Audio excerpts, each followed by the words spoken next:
Hi, welcome to An Evil Mind, a crime fiction vlog from Xenobooks. Today we are going to be talking about Holloway House, which starting in the late 1960s and continuing through the 1970s became probably the preeminent outlet for African American crime and adventure fiction written actually by African Americans, although due to the that publishing house's wide ownership, this was not always without conflict. Our primary texts for this, things that from which I drew, we sticking it to the man, revolution and counterculture in pulp and popular fiction, 1950 to 1980. Ian McIntyre and Andrew Nett, editors. Pimping fictions, African American crime literature and the untold story of black pulp publishing by Justin Gifford, and Street Players by Street Players, Black Pulp Fiction and the Making of a Literary Underground by Kanoe Nishikawa. Holloway House was founded in the 1950s by a pair of former film industry publicists, Bentley Morris and Ralph Weinstock. And they started off doing nudie mags, such as Adam, Sir Knight, and Gent. Adam would later, in the 1980s, kind of transmogrify into Adam Film World, which was concerned with basically adult film reviews aimed at consumers of such, as compared to, say, adult video news, which was always aimed at retailers primarily.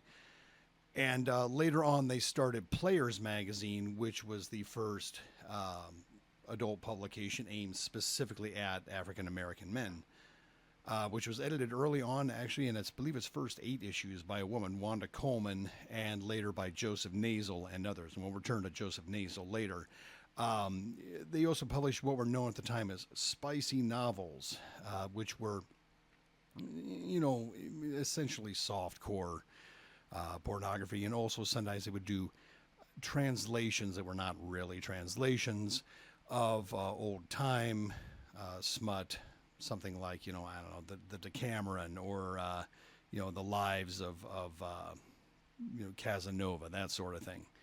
So in 1967, however, Robert Beck, aka Iceberg Slim, a former pimp, came to them with his novelistic memoir, which was entitled Pimp.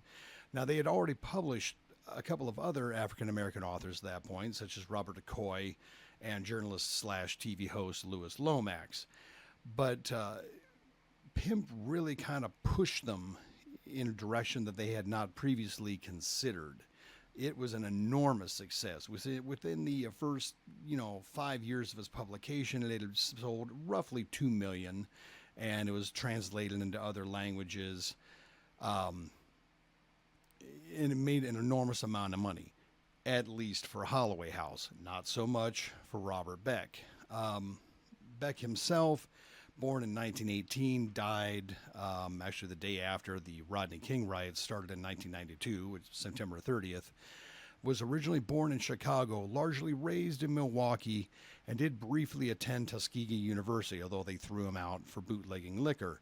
He did his first prison bit, 2 years, for pimping when he was at 17. Now, technically, he was not charged with pandering, which was like the legal term for pimping, because the girl whom he had been employing, her father, who brought the charges, did not want his daughter to be, become labeled as a prostitute in the legal proceedings. So actually, Beck went up for carnal knowledge and abuse of the woman. His last prison sentence, and there were few others, there were a lot of other prison and jail stays in between, was 10 months in solitary confinement in the Cook County Jail, which ended in 1961.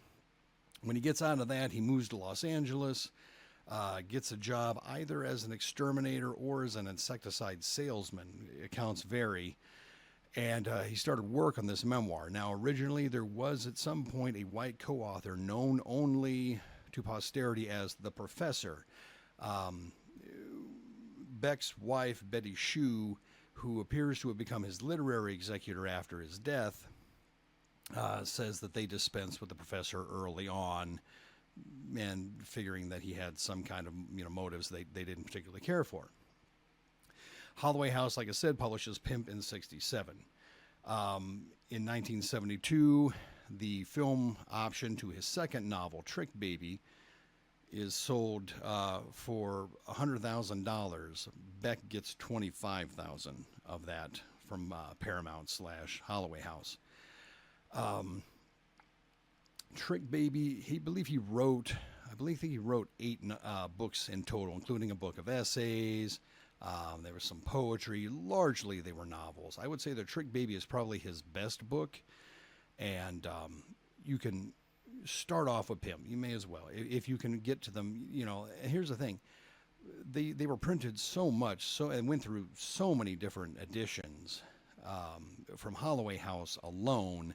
They're relatively easy to find out there in used bookstores. However, when Kensington Publishing bought the Holloway House catalog in 2008, they did not get the rights to Beck's books. Those remained with Betty Shue, and those have been republished by an outfit called Cash Money. So you can find those on Amazon in both print and electronic forms. Like, subscribe, repost, share everywhere. To see what else we're up to, visit xynobooks.com, xenobooks.com.